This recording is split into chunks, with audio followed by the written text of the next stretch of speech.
दिल्लीमधील स्फोटाला जबाबदार असलेल्यांना आणि षडयंत्र रचणाऱ्यांना सोडणार नाही असं पंतप्रधान मोदींनी म्हटलंय।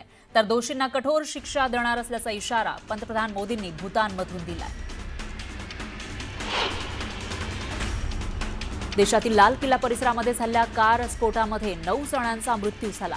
यामध्ये एका व्यक्तीची ओळख पटलेली आहे, तर 20 जखमींवर उपचार सुरू आहेत। दिल्ली स्फोटाचं काश्मीरमधल्या पुलवामातील कनेक्शन समोर आलंय। पोलिसांनी आमिर, तारिक आणि उमरला ताब्यात घेतलंय।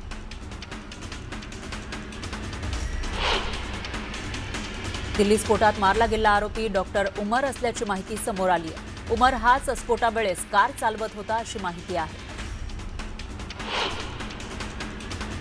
दिल्ली बॉम्बस्फोटामध्ये हाय इंटेन्सिटी केमिकल बॉम्बचा वापर झाल्याची माहिती आहे। एफएसएलच्या टीमकडून केमिकलचा तपास सुरू आहे। मुख्यमंत्री फडणवीसांनीही दिल्लीमध्ये झालेल्या स्फोटावरून संवेदना व्यक्त केल्या। दिल्लीच्या लाल किल्ल्याजवळ झालेला स्फोट हृदयद्रावक असल्याची भावना त्यांनी व्यक्त केली। गृहमंत्री अमित शहांकडून दिल्ली ब्लास्टच्या चौकशीचे आदेश देण्यात आले। दिल्ली पोलीस कमिशनरसह इतर अधिकाऱ्यांकडून अमित शहांनी स्फोटाबाबत माहिती घेतली। बॉम्बस्फोटातील कारचं पुलवामा कनेक्शन समोर आलं आहे। शेवटच्या वेळी पुलवामाच्या एका व्यक्तीला i20 कार विकण्यात आल्याचं समोर आलंय, तर गुरुग्राममधील सलमानच्या नावे कारचं रजिस्ट्रेशन असल्याची माहिती आहे। दिल्ली ब्लास्टचा UAPAच्या आधारे गुन्हा दाखल होणार असल्याची माहिती सूत्रांनी दिली आहे। NIAलाही तपास सोपवला जाण्याची शक्यता आहे। कार पार्किंगमध्ये लावणाऱ्या व्यक्तीचा शोध सुरू आहे। दिल्ली ब्लास्टचं फरीदाबाद कनेक्शन असल्याचा दावा करण्यात आलाय। डॉक्टर मुजम्मिल आणि डॉक्टर आदिलची तपास यंत्रणांकडून चौकशी केली जाते। डॉक्टरच्या घरातून 2900 किलो स्फोटकं जप्त करण्यात आली होती। दिल्लीत झालेल्या बॉम्बस्फोटाच्या पार्श्वभूमीवर अहिल्यानगर जिल्ह्यातील शनी शिंगणापूर देवस्थानजवळ प्रशासनाकडून वाहनांची कसून तपासणी केली जाते। शनी शिंगणापूरला राज्यातूनच नाही तर देशभरातून मोठ्या संख्येने भाविक दर्शनाला येतात, त्यामुळे या ठिकाणी मोठा पोलीस बंदोबस्त लावण्यात आलाय। दिल्ली स्फोटाच्या पार्श्वभूमीवर राज्यात हाय अलर्ट जारी करण्यात आलाय। महत्त्वाच्या ठिकाणी सुरक्षेत वाढ करण्यात आली आहे, तर संशयास्पद वाहनांची कसून तपासणी केली जाते। दिल्लीतील घटनेनंतर नागपूरमधील राष्ट्रीय स्वयंसेवक संघाच्या सुरक्षेत वाढ करण्यात आली आहे। संघ कार्यालयामध्ये जाणाऱ्या प्रत्येक गल्लीत सशस्त्र पोलीस तैनात केलेत। मुख्यालयामध्ये जाणाऱ्यांची कसून चौकशी केली जाते। दिल्लीत झालेल्या स्फोटानंतर पंढरपूर पोलीस अलर्ट मोडवर आले आहेत। पोलिसांनी शहरामध्ये नाकाबंदी केली आहे। भाविकांच्या गाड्या, वस्तू चेक करूनच पंढरपुरात प्रवेश दिला जातोय, तर विठ्ठल मंदिरामध्ये दर तासाला तपासणी केली जाते आणि भाविकाला हँड मेटलच्या माध्यमातून तपासणी करून विठ्ठल दर्शनासाठी सोडलं जाते। शिर्डीच्या साई मंदिराच्या सुरक्षेत मोठी वाढ करण्यात आली आहे। शिर्डीमध्ये येणाऱ्या भाविकांची कसून तपासणी केली जाते। दिल्लीत झालेल्या कार स्फोटाच्या पार्श्वभूमीवर ही तपासणी केली जाते। शेगावच्या गजानन महाराज मंदिराच्या सुरक्षेत वाढ करण्यात आली आहे। मंदिरात येणाऱ्या भाविकांना तपासणीनंतरच प्रवेश दिला जातो, तर दिल्ली स्फोटाच्या पार्श्वभूमीवर कसून तपासणी केली जाते। दिल्लीमध्ये झालेल्या भीषण बॉम्बस्फोटानंतर पिंपरी चिंचवड पोलीस आयुक्तालयाने देखील अलर्ट जारी केला आहे। देहूमधील संत तुकाराम महाराज मुख्य मंदिर परिसरात कडेकोट पोलीस बंदोबस्त तैनात करण्यात आलाय। घातपात रोखण्यासाठी आणि भाविकांच्या सुरक्षेच्या दृष्टीने हा विशेष बंदोबस्त लावण्यात आलाय। दिल्ली स्फोटानंतर छत्रपती संभाजीनगरमध्ये सुरक्षा यंत्रणांना अलर्ट जारी करण्यात आलाय। रेल्वे स्थानकावर येणाऱ्या प्रवाशांची कसून चौकशी केली जाते, तर पोलिसांचा चोख बंदोबस्तही तैनात करण्यात आलाय। दिल्ली बॉम्बस्फोटाच्या पार्श्वभूमीवर तुळजापुरात हाय अलर्ट जारी करण्यात आलाय। तुळजाभवानी मंदिराच्या सुरक्षेत वाढ करण्यात आली आहे। दिल्लीतील स्फोटानंतर आता कोल्हापूरच्या अंबाबाई मंदिराची सुरक्षा व्यवस्थाही वाढवण्यात आली आहे। मंदिरात येणाऱ्या भाविकांची तपासणी करूनच त्यांना आत सोडलं जात आहे, तर सर्वच मंदिराच्या प्रवेशद्वारावर सुरक्षा रक्षक तैनात आहेत।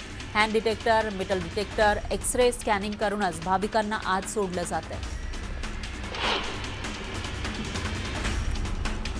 तर दिल्लीतील कार स्फोटामुळे आर्थिक राजधानी असलेली मुंबईमध्ये सुद्धा हाय अलर्ट जारी करण्यात आलाय। संपूर्ण शहराला छावणीचं स्वरूप आलं आहे। दादरमधील सिद्धिविनायक मंदिराबाहेर मोठा बंदोबस्त लावण्यात आलाय।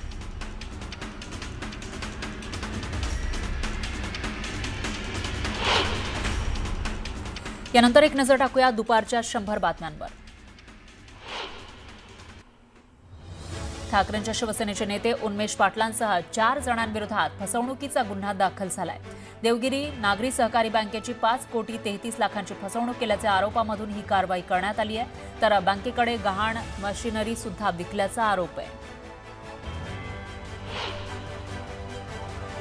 बच्चू कडूंच्या वाहनावर दगडफेक करणाऱ्याला 2 लाखाचं बक्षीस देण्याची घोषणा भाजपचे दादासाहेब सोनमाळी यांनी केली आहे। कडूंनी विखेंचं वाहन फोडण्याच्या वक्तव्यावरून सोनमाळी यांनी कडूंना प्रत्युत्तर दिलं।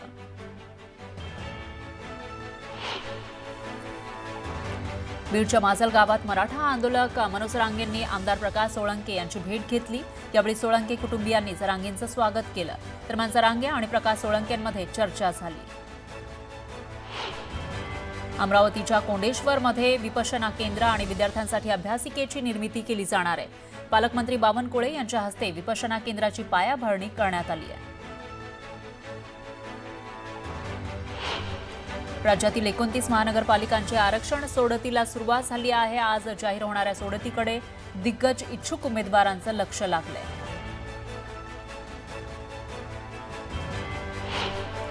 छत्रपती संभाजीनगरमध्ये पालिका निवडणुकीसाठी आरक्षण सोडतीला सुरुवात झाली आहे। डॉक्टर बाबासाहेब आंबेडकर मराठवाडा विद्यापीठाच्या नाट्यगृहात सोडतीचं आयोजन करण्यात आलं। त्यामुळे इच्छुक उमेदवारांची धाकधूक वाढली आहे। जळगावच्या भुसावळमध्ये नगरपरिषदेसाठी उमेदवारी अर्ज भरताना तांत्रिक अडचण येते। त्यामुळे उमेदवारांना मनस्ताप सहन करावा लागतोय। दरम्यान ऑफलाईन पद्धतीने अर्ज स्वीकारण्याची मागणी करण्यात आली आहे। यवतमाळ नगर परिषद माजी नगरसेविका अरुणा दिगंबर गावंडे यांचा शिंदेंच्या शिवसेनेत प्रवेश झाला। तर या पक्षप्रवेशाने शरद पवार गटाच्या राष्ट्रवादी काँग्रेसला मोठा धक्का मानला जातोय। वडगाव परिसरामध्ये शिंदे सेनेची पकड आता मजबूत झाली आहे।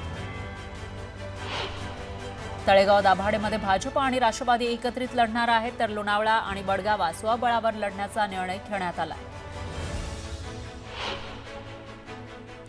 लोणावळ्यामध्ये ठाकरेंच्या शिवसेनेनं उमेदवार जाहीर केलेत। यामध्ये 9 निष्ठावंत आणि स्थानिक कार्यकर्त्यांना संधी देण्यात आली आहे। दरम्यान शरद पवारांची राष्ट्रवादी आणि काँग्रेसकडून कोणाला संधी दिली जाते हे पाहणं महत्त्वाचं ठरणार आहे। साताऱ्यामध्ये नगराध्यक्षपदासाठी भाजपकडून जोरदार तयारी सुरू आहे। त्यामुळे उमेदवारी कोणाला मिळणार हे पाहणं महत्त्वाचं ठरणार आहे। तर मला नगराध्यक्ष व्हायचंय असं मिश्किल वक्तव्य उदयनराजे भोसलेंनी केलंय। खोपोलीमध्ये आमदार प्रशांत ठाकूर यांनी भाजपच्या पदाधिकाऱ्यांची बैठक घेतली। जास्तीत जास्त नगरसेवक निवडून आणण्यासाठी तयारीला लागण्याचे आदेश त्यांनी दिले। तर येत्या 2 दिवसात उमेदवार निश्चित केले जाणार असल्याचंही ते म्हणाले। अहिल्यानगरमध्ये नरहरी झिरवळ यांनी इच्छुक उमेदवारांशी संवाद साधला। सर्वच ठिकाणी तयारी सुरू असल्याचं झिरवळ यांनी सांगितलंय। तर अंतिम निर्णय वरिष्ठ घेणार असल्याचंही ते म्हणाले। हिंगोलीच्या 3ही नगर परिषदेसाठी 13 आणि 14 तारखेला शिवसेनेचे उमेदवारी अर्ज भरले जाणार आहेत। तर आमदार संतोष बांगर यांनी याविषयी माहिती दिली। सोलापूर महापालिकेसाठी राष्ट्रवादीकडून जोरदार तयारी केली जाते। सोलापूर महानगरपालिकेमध्ये अबकी बार 50 पारचा नारा राष्ट्रवादीने दिलाय। परभणीमध्ये ट्रॅक्टरमधून क्षमतेपेक्षा जास्त ऊसाची वाहतूक केली जात असल्याचं समोर आलंय। ऊस वाहतूक करणारा ट्रॅक्टर चालक ऊस वाहतूक करताना स्टंटबाजी करतात। त्यामुळे मोठा अपघात होण्याची शक्यता आहे। त्यामुळे पोलीस प्रशासनाने याकडे लक्ष देण्याची मागणी स्थानिकांनी केली आहे। कोल्हापुरातील नागाळा पार्क इथं बिबट्यानं पोलिसांवर हल्ला केल्याची घटना घडली। सोमवारी रात्री मेरी वेदर ग्राउंड या ठिकाणी काही वाहनधारकांना हा बिबट्या दिसला होता। पोलिसांवर बिबट्यानं हल्ला केल्यानं परिसरात खळबळ माजली। साताऱ्यातील जोशी विहीर इथं दुसरी राज्यस्तरीय दांडपट्टा अजिंक्यपद क्रीडा स्पर्धा पार पडली। रक्षक प्रतिष्ठान, महाराष्ट्र राज्य आणि स्पोर्ट्स दांडपट्टा असोसिएशन सातारा यांच्या संयुक्त विद्यमाने ही स्पर्धा आयोजित करण्यात आली होती। तर सातारकरांनी या स्पर्धेला उत्स्फूर्त प्रतिसाद दिला। जळगाव जिल्ह्यामध्ये थंडीच्या कडाक्याला सुरुवात झाली आहे। जळगाव जिल्ह्याचं तापमान 10 अंशांखाली गेलंय। त्यामुळे पहाटेच्या सुमारास दाट धुक्याची चादर पसरल्याचं दिसून आलं। जळगावमध्ये गेल्या 3 दिवसांपासून थंडीचा कडाका वाढलेला आहे। तापमान 10 अंशांच्या खाली गेलंय। मध्य प्रदेश आणि राजस्थानमधून येणाऱ्या थंड हवेच्या प्रवाहामुळे थंडीची तीव्रता वाढतीये। तर येत्या काही दिवसात तापमान आणखी घसरून 8 अंश सेल्सिअसपर्यंत पोहोचण्याचा अंदाज आहे। गोंदिया जिल्ह्यामध्ये 3 ते 4 दिवसांपासून थंडीचा जोर चांगलाच वाढलाय। जिल्ह्याच्या तापमानात घसरण झाली आहे। 10.4 अंश सेल्सिअस इतक्या तापमानाची नोंद झाली। थंडीचा जोर वाढल्यानं नागरिकांनी काळजी घेण्याचं आवाहन आरोग्य विभागाच्या वतीनं करण्यात आलंय।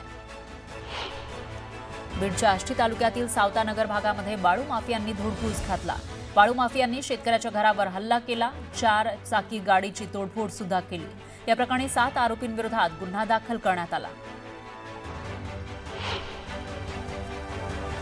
पुण्याच्या लोणी काळभोरमध्ये गावठी दारू विक्री करणाऱ्यावर कारवाई करण्यात आली आहे। यावेळी पोलिसांनी संपूर्ण मुद्देमाल जप्त केला, तर एकाला पोलिसांनी ताब्यात घेतलं। बार्शी तालुक्यामध्ये बस वेळेवर येत नसल्यानं विद्यार्थ्यांना नाहक त्रास सहन करावा लागतोय। बार्शी ते खडकोणी दरम्यानची बस वेळेवर धावत नसल्यानं विद्यार्थ्यांचं नाहक नुकसान होत आहे। तातडीनं बस सेवा नियमित वेळेत सुरू करावी अशी मागणी करण्यात आली आहे। नागपूरमध्ये एका बापानं मुलाला वाचवण्यासाठी शेती विकली। शेती विकून 30 लाखात मुलाचा उपचार केला। भारतातील पहिले यशस्वी HSTB बोन मॅरो प्रत्यारोपण नागपुरात पार पडलंय। मावळमध्ये शेती कामादरम्यान शेतात 14 फुटांचा अजगर आढळला। त्यामुळे शेतकऱ्यांमध्ये भीतीचं वातावरण पसरलंय। दरम्यान सर्पमित्रांच्या सहाय्यानं अजगराला जंगलात सोडण्यात आलं। देहूमध्ये अहिल्यानगरच्या भाविकांनी स्वच्छता अभियान राबवलं। या उपक्रमातून स्वच्छता हीच सेवा हा संदेश देण्यात आला। मावळमध्ये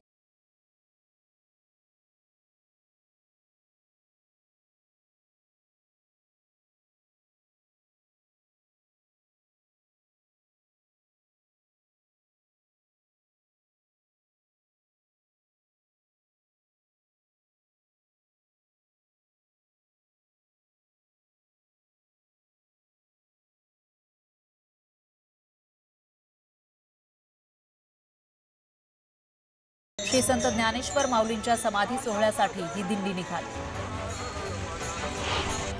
कामशेत घाटामध्ये पायी दिंडीतील वारकऱ्यांना कंटेनरनं जोरदार धडक दिली। यात एका महिलेचा मृत्यू झाला, तर 4 ते 5 जण जखमी झाले। जखमींना कामशेतमधील रुग्णालयामध्ये दाखल करण्यात आलं। दिंडीतील भाविकांनी जुना मुंबई पुणे महामार्गावर ठिय्या आंदोलन केलं। त्यामुळे या मार्गावरील वाहतूक ठप्प झाली होती। वारकऱ्यांचा अपघात झाल्यानं महामार्ग अडवत संताप व्यक्त केला। दिंडीतील भाविकांच्या सर्व मागण्या पूर्ण करण्याचं आश्वासन दिल्यानंतर 5 तासानंतर ठिय्या आंदोलन मागे घेण्यात आलं। अपघातातील जखमींचा सर्व खर्च श्रीकांत शिंदे यांच्या संस्थेमार्फत केला जाणार आहे। त्यामुळे खासदार श्रीरंग बारणे यांच्या शिष्टाईला यश आलं। भुसावळमधील स्टेशन रोड परिसरामध्ये मेन्स हब या कपड्याच्या दुकानाला शॉर्ट सर्किटमुळे आग लागली। आगीची माहिती मिळताच अग्निशमन दलानं घटनास्थळी धाव घेतली आणि आग नियंत्रणात आणली। मात्र या आगीमध्ये दुकानाचं मोठ्या प्रमाणात नुकसान झालंय। सुदैवानं कोणतीही जीवितहानी झाली नाही।